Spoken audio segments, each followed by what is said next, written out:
Masya Allah, lebih dari 1.000 orang putuskan mualaf usai pembukaan Piala Dunia Qatar 2022.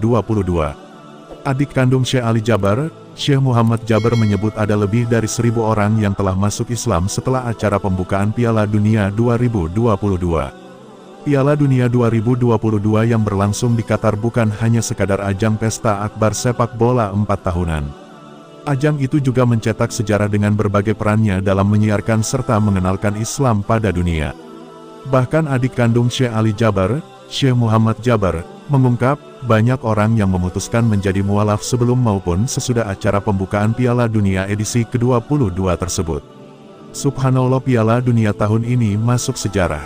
Luar biasa persiapan negara Qatar bukan hanya untuk sepak bola, tetapi juga untuk menyiarkan Islam. Syekh Muhammad Jaber menyebut ada lebih dari 1.000 orang yang telah masuk Islam setelah acara pembukaan Piala Dunia yang diketahui berlangsung pada Minggu, tanggal 20 November tahun 2022. Kemarin ada berita sebelum Piala Dunia dimulai ada 580 orang masuk Islam. Ketika acara pembukaan Piala Dunia dimulai, ada lebih 1.000 orang masuk Islam, ungkap Syekh Muhammad Jaber. Dia mengaku terharu, di mana Qatar mampu memanfaatkan Piala Dunia sebagai media dakwah. Di mana-mana ada spanduk tentang akhlakul Islam, adabul Islam, dan kemuliaan Nabi Muhammad SAW, subhanallah, lanjutnya. Dia juga mengucapkan terima kasih serta mengaku bangga kepada pemimpin Qatar atau Emir Qatar yang telah mempersiapkan pesta akbar sepak bola dunia itu dengan maksimal. Terima kasih Qatar, terima kasih Tamim bin Hamad yang membuat kami bangga.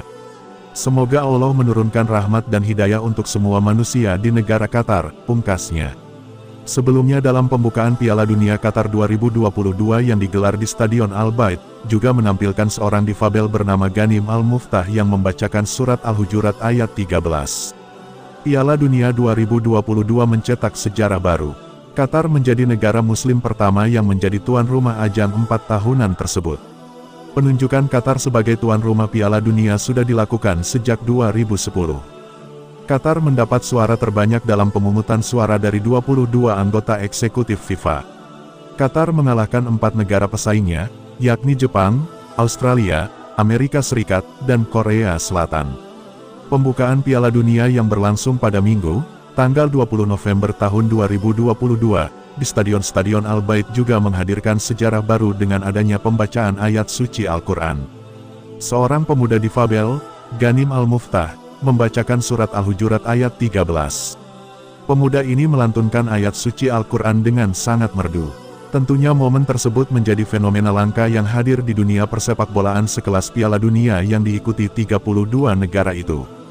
Ghanim Al-Muftah juga ditunjuk menjadi Duta Piala Dunia 2022. Sebelum dia melantunkan ayat suci Al-Quran, dia terlebih dahulu berbincang dengan aktor kenamaan asal Amerika Serikat, Morgan Freeman. Freeman muncul ke panggung utama dan berdialog dengan Ghanim Al-Muftah di lapangan. Freeman bahkan duduk tanpa alas di tengah panggung bersama Ghanim. Keduanya membahas soal persatuan dan keberagaman.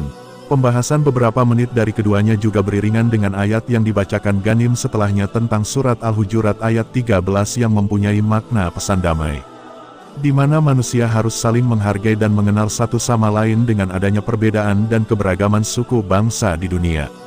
Keberagaman itu pun bersatu dalam gelaran Piala Dunia 2022.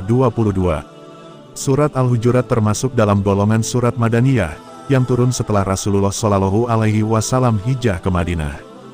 Dalam surat Al-Hujurat ayat 13, ayat ini tidak menggunakan panggilan kepada orang-orang beriman, melainkan ditujukan kepada seluruh umat manusia, yang menjelaskan hubungan sesama manusia agar saling mengenal dan memberi manfaat.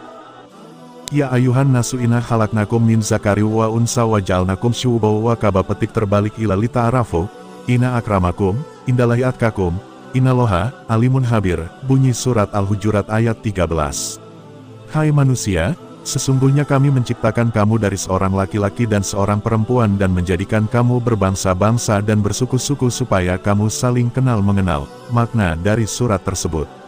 Imam Suyuti dalam kitab tafsirnya Al-Dur Al-Mansur fi Tafsir Bil Masur menyebutkan dua kisah turunnya surat Al-Hujurat ayat 13. Salah satunya kisah tentang Abu Hind yang berprofesi sebagai seorang pembekam yang diriwayatkan Abu Daud.